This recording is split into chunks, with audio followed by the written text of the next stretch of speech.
All right, let's solve this exponential equation together. So we have so many ways of solving this. So let's look at the first method. One. So let's bring the power out so we can see 4 on 5 all raised to x. Okay. So let's see if we can get 4 and 5 here. We know 25 is the same as 5 squared and 16 the same as 4 squared. So my next step, so let me bring the power out. 5 on 4 all squared.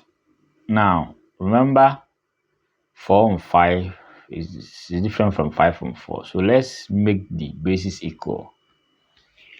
Now let's record this in case we're given a on b to the power n is the same as b over a to the power minus n. So we can change or interchange the position, okay, of any of the bases. So let's write this one and change this one as 4 and 5 and negate the power. Okay, so we have x equals to -2. So x equals to -2.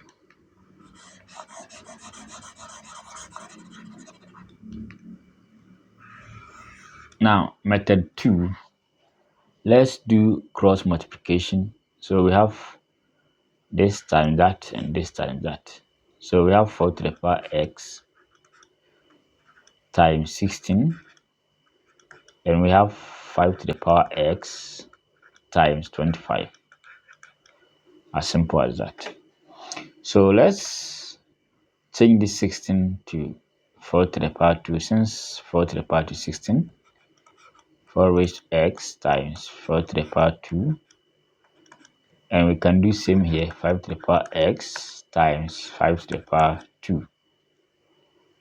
Okay, so we have x plus 2, and we have, sorry, let me write it well, 4 raised to x plus 2, we have 5 raised to x plus 2. Okay, so let's divide both sides by 1. So let's divide both sides by this, x plus 2, x plus 2. So this side will be 1. So we have 4 raised to x plus 2 on 5 raised to x plus 2 equals to 1. Now remember the powers here are equal, so we can bring the power out. So we have 4 on 5 raised to x plus 2. So we can make the 1 here this 4 on 5 to the power 0. Okay. All right, so let's equate the powers. So x plus 2 equal to 0, therefore x equals to -2. So whichever way, you get the same answer. All right, thanks for watching.